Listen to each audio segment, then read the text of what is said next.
வணக்கம் ரிதி.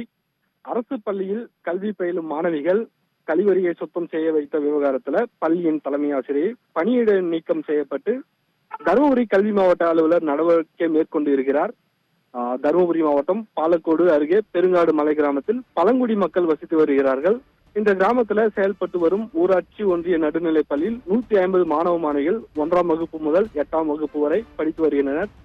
பள்ளியில் தலைமை ஆசிரியராக கலைவாணி என்பவர் பணிபுரிந்து வரும் நிலையில இந்த பள்ளி வளாகத்தில் உள்ள கழிவறையை சுத்தம் செய்வது, கழிவறைக்கு தண்ணீர் நிரப்புவது, பள்ளியை தூய்மைப்படுத்துவது உள்ளிட்ட பணிகளுக்கு 3 மாணவிகளை தலைமை ஆசிரியை உட்படுத்தியுள்ளதாக மாணவிகள் தங்களின் பெற்றோர்களிடம் தெரிவித்துள்ளனர். இதனால் அதிர்ச்சி அடைந்த பெற்றோர்கள் மாணவிகளை துப்புரவு பணியில் ஈடுபடுத்தும் தலைமை ஆசிரியர் மீது உரிய நடவடிக்கை எடுக்க வேண்டும் என மாவட்ட கல்வி அலுவலர் அதிகாரிகளிடம் புகார் தெரிவித்திருந்தனர். தருமபுரி மாவட்ட முதன்மை கல்வி அலுவலர் ஜோதி சந்திரா இந்த புகார் குறித்து உடனடியாக விசாரணை நடத்த வேண்டும் என தருமபுரி கல்வி மாவட்ட அலுவலர் சென்றல் அவர்களுக்கு உத்தரவிட்டிருந்தார். இதனைத் தொடர்ந்து பெருங்காடு அரசு நடுநிலைப் பள்ளிக்கு நேரில் சென்று மாணவிகளிடம் விசாரணை நடத்தியதில் பள்ளி மாணவிகள் கழிவறையை சுத்தம் செய்யும் பணியில் ஈடுபடுத்தியது உண்மை என தெரிய வந்தது. இதனைத் தொடர்ந்து அரசு பள்ளியின் தலைமை ஆசிரியை கலைவாணி மீது நடவடிக்கை எடுக்கும் விதமாக சஸ்பெண்ட் செய்து மாவட்ட கல்வி அலுவலர் சென்றல் உத்தரவிட்டுள்ளார்.